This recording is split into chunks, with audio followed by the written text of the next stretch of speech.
మండోదరి రామాయణంలో అత్యంత ముఖ్యమైన మరియు ప్రశంసించబడిన స్త్రీ పాత్రలో ఒకరు.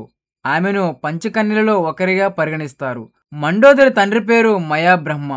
ఇతను రాక్షస శిల్పి, గొప్ప వాస్తుశిల్పి. లంకా నగరాన్ని నిర్మించింది కూడా ఈయనే. తల్లి పేరు హేమ. ఈమె ఒక దేవకన్య. ఆమె దేవకన్యకు రాక్షస శిల్పికి పుట్టినందున ఆమెలో దేవతలకు ఉండే సౌందర్యం మరియు రాక్షసులకు ఉండే తెలివితేటలు, జ్ఞానం కలగలిసి ఉన్నాయి. మండోదరి అంటే పలచని ఉదరం కలది, అందమైన అని అర్థం. రావణుడు తన తండ్రి మయాబ్రహ్మను కలవడానికి వెళ్ళినప్పుడు అక్కడ మండోదరిని చూసి ఆమె సౌందర్యానికి ముగ్ధుడై వివాహం చేసుకోవాలని కోరుకున్నాడు. మయాబ్రహ్మ ఆమెను రావణుడికి ఇచ్చి వివాహం జరిపించాడు. ఆ విధంగా మండోదరి లంకాధిపతి రావణాసురుని పట్టమహిషి అయ్యింది. రావణుడికి మండోదరికి జన్మించిన కుమారులలో ముఖ్యుడు మేఘనాథుడు. ఇంద్రుడిని జయించినందుకు ఇతనికి ఇంద్రజిత్తు అనే పేరు వచ్చింది. ఆమె తన భర్త రావణుడి పట్ల అత్యంత భక్తి, విధేయత కలిగి ఉండే మహాపతివ్రతగా పేరొందింది. మండోదరి వేదాలు, శాస్త్రాలు, ధర్మశాస్త్రాలు మరియు రాజనీతిలో గొప్ప జ్ఞానం కలిగి ఉండేది. రావణుడు కూడా ముఖ్యమైన విషయాల్లో ఆమెను సంప్రదించేవాడని చెబుతారు. రావణాసుడు అహంకారం, అపజయాలను లెక్క చేయని స్వభావంతో ఉన్నప్పటికీ ఆమె ఎప్పుడూ ధర్మ మార్గాన్ని అనుసరించమని, నీతిగా పరిపాలించాలని భర్తకు పదే పదే సలహా ఇచ్చింది.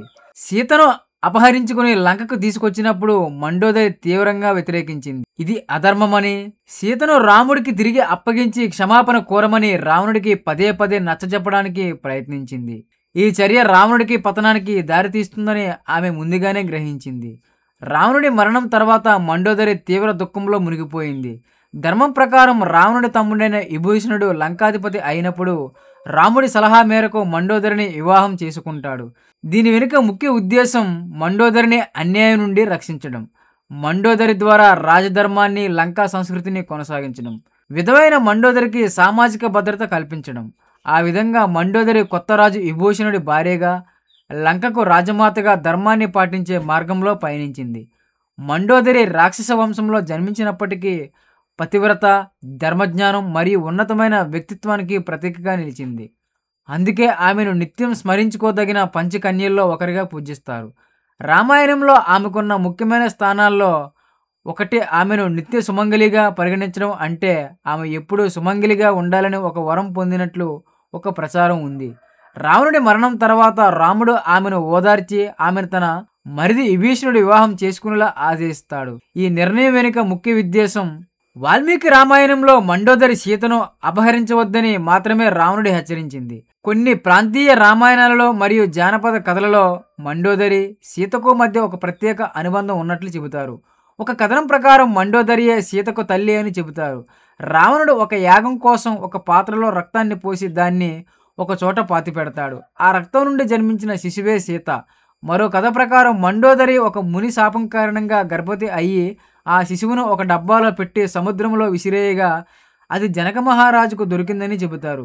ఈ కథలకు మూల రామాయణంలో ఆధారం లేదు, కానీ ఆమె పాత్ర యొక్క విషాదాన్ని, ప్రాముఖ్యతని ఇవి పెంచాయి. మండోదరి ఎంత ధర్మబద్ధురాలైనా రావణుడిపై ఆమెకున్న ప్రేమ అపారమైనది. రావణుడి చెడు పనులను ఎప్పుడు ఖండించినా యుద్ధానికి వెళ్లే ముందు ఆమె తన భర్త పట్ల పతివ్రతగా తన కర్తవ్యాన్ని మరవలేదు. రాముడు సాక్షాత్తు విష్ణు స్వరూపమని, రావణుడి ఓటమి పాలవుతాడని ఆమెకు తెలిసిన భారీగా అతన్ని ఆపలేక అతను గెలవాలని హృదయంలో కోరుకుంది. రావణుడు చనిపోయినప్పుడు ఆమె పడిన దుఃఖం భర్త పట్ల ఆమెకున్న అపారమైన ప్రేమను, విశ్వాసాన్ని తెలియజేస్తుంది. మండోదరి రాక్షస వంశంలో ధర్మానికి, నీతికి నిలబడిన ఒక ప్రత్యేకమైన స్త్రీమూర్తి. ఈ రోజుల్లో ఆమె పాత్రను అధర్మపరుల మధ్య ఉంటూ కూడా ధర్మాన్ని పాటించే తెలివైన సలహాదారుగా మరియు ఆదర్శవంతమైన ఇల్లాలుగా చూస్తున్నారు. మండోదరి జీవితంలో ఒక పెద్ద వైరుధ్యం ఉంది. ఆమె రాక్షస రాజుకు భార్య అయినప్పటికీ పతివ్రతరాలుగా పూజింపబడింది. రావణుడు అహంకారిగా, స్త్రీల పట్ల ఆసక్తి గలవాడిగా, అసురు లక్షణాలు కలిగిన వాడిగా ఉన్నప్పటికీ మండోదరి ఎప్పుడూ తన దైవభక్తిని, ధర్మాన్ని వదలలేదు. ఆమె భర్త అధర్మాన్ని ఖండించడానికి ఆమె తన పతివ్రతా ధర్మాన్ని ఉపయోగించింది. రావణుడి మరణానికి ప్రధాన కారణం సీతాపహరణమని, రావణుడు సాక్షాత్ విష్ణు స్వరూపమని ఆమెకు తెలుసు. అయినప్పటికీ ఆమె తన భర్త పట్ల పూర్తి విధేయతను చూపింది. ఈ జ్ఞానం మరియు విధేయత మధ్య ఆమె పడిన అంతర్గత సంఘర్షణ ఆమె పాత్రను మరింత గొప్పగా చేసింది. మండోదరిని హిందూ సంస్కృతిలో నిత్యం స్మరించుకోవాల్సిన 5 పతివ్రతా స్త్రీల్లో ఒకరిగా పరిగణిస్తారు. అహల్య, ద్రౌపది, సీత, తార మరియు మండోదరి ఈ కన్యలు పతివ్రతకు నిదర్శనం. అయితే వారి జీవితాలు అసాధారణమైన కష్టాలు, సవాళ్లతో కూడి ఉన్నాయి. మండోదరి తన జీవితంలో 3 ప్రధాన సవాళ్లను ఎదుర్కొంది. అధర్మాన్ని నమ్మిన భర్తతో జీవించడం, పతివ్రతగా ధర్మాన్ని నిలబెట్టడం, భర్త మరణాంతరం ధర్మరక్షణ కోసం విభూషణుని వివాహం చేసుకోవడం. భర్త రావణుడి మరణం తర్వాత కూడా ఆమె తన జ్ఞానం మరియు ధైర్యంతో లంకా ప్రజలకు మరియు కొత్త రాజు విభూషణుడికి మార్గదర్శకురాలిగా నిలిచింది. అందుకే ఆమెను కేవలం రావణుడి భార్యగా కాక రాజనీతి మరియు ధర్మపాలనకు ప్రతీకగా చూస్తారు. ఆమె జీవితం కష్టాల మధ్య కూడా నీతిని, స్థిరత్వాన్ని ఎలా పాటించాలో నేటి సమాజానికి ఒక గొప్ప సందేశాన్ని ఇస్తుంది. కొన్ని అరుదైన కథనాల ప్రకారం మండోదరి పూర్వజన్మలో మధుర అనే అప్సరస అని చెబుతారు. మధుర ఒకసారి కైలాస పర్వతానికి వెళ్ళినప్పుడు అక్కడ పార్వతీదేవి లేని సమయంలో శివుడిని మోహించి అతనితో కొంత సమయం గడుపుతుంది. తిరిగి వచ్చిన పార్వతీదేవి దీనిని గమనించి మధురను భూమిపై 12 సంవత్సరాలు కప్పగా జీవించాలని శపిస్తుంది. శివుని అభ్యర్థన మేరకు శాపం చెరువులో ఆమె ఒక అందమైన స్త్రీగా జన్మించి మండోదరిగా ప్రసిద్ధి చెందుతుందని అనుగ్రహిస్తారు. లంకా యుద్ధ సమయంలో రామబాణం రావణుడిని సంహరించడానికి వెళ్ళినప్పుడు మండోదరి చివరి క్షణంలో తన భర్త కోసం రాముడిని ప్రార్థించిందని చెబుతారు. రావణుడి మరణాన్ని ఆపమని కాదు, కానీ రావణుని ఆత్మకు మోక్షం లభించాలని ఆమె రాముడిని ప్రార్థించింది. రావణుడు మహాపండితుడు మరియు శివభక్తుడు. కేవలం తన 10 తలలను మాత్రమే కాదు, అంతిమంగా తన అహంకారాన్ని రాముడి చేతిలో సమర్పించడం ద్వారానే మోక్షం లభిస్తుందని మండోదరి నమ్మింది. ఆమె ప్రార్థన తన భర్త ఒక రాక్షసుడిగా చనిపోకుండా ఒక జ్ఞానిగా, శివభక్తుడిగా మోక్షం పొందాలని కోరుకుంది. ఇది ఆమె జ్ఞానానికి, పతివ్రత ధర్మానికి నిదర్శనం.